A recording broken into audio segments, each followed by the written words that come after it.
Pastor గారు ఇచ్చారు కదా బీరువాలు దాచిపెట్టుకొని మళ్ళీ వచ్చే సంవత్సరం తీయకూడదు.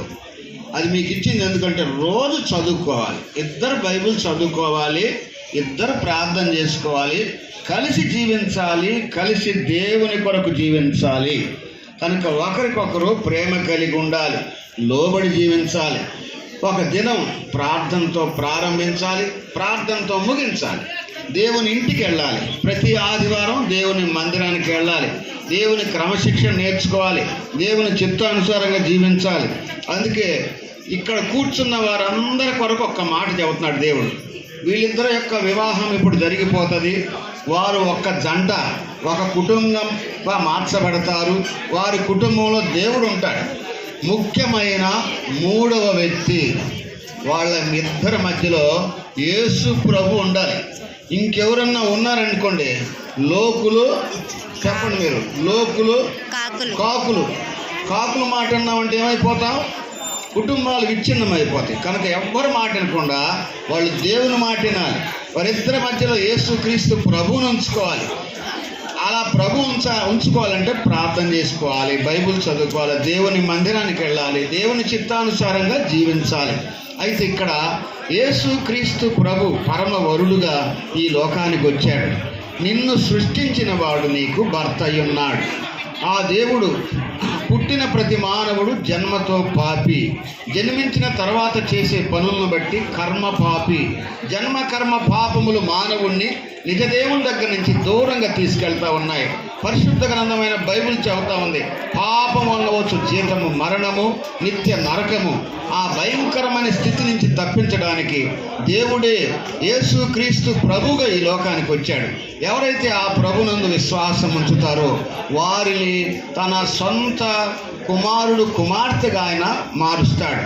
ఈ మాట మనం మనస్ఫూర్తిగా మన హృదయంలో నుంచి చెప్పుకోవాలి.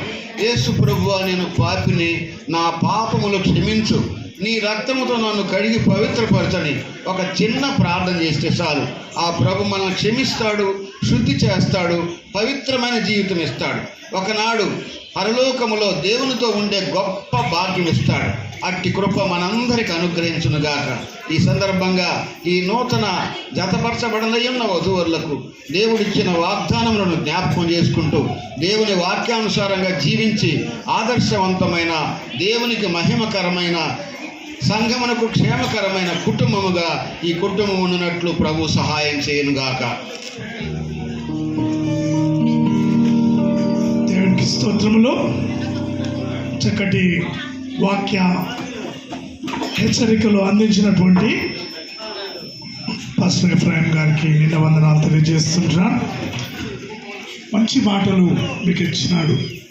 మరి ఆనందుకును, శాంతికి, ఈ నూతన వధువరులకు చక్కటి మాటలు అయ్యగారు అందించుకుంటున్నారు. ఎవరి మాట వినొద్దు.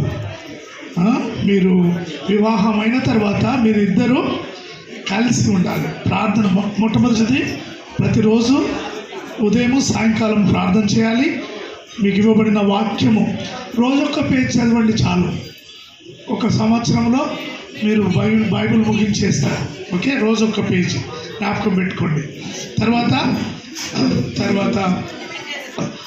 కలిసి జీవించాలన్నాడు. మీరు ఇరువురే, మళ్ళీ మధ్యలో కాకులను తేవద్దు, కావు కావు కావు అంటే కదా. సో వాటితో ఇబ్బంది మనకు. కనుక మీరు మంచి మాటలు అయ్యగారు చెప్పినాడు. తర్వాత సంఘమునకు కట్టుబడి ఉండండి, క్రీస్తును మీ మధ్యలో మరి ఇరుసుగా పెట్టుకోండి. ఇరుసు అంటే చక్రములో ఇరుసు కదా. ఆయన మీ మధ్యలో ఆయన మాత్రమే ఉండాలి, ఎవరు ఉండొద్దు. ఇంకా ఇటువైపు బంధువులు కానీ అటువైపు బంధువులు ఉండాలి, వాళ్ళు మనల్ని ప్రోత్సహించినట్టుగా ఉండాలి.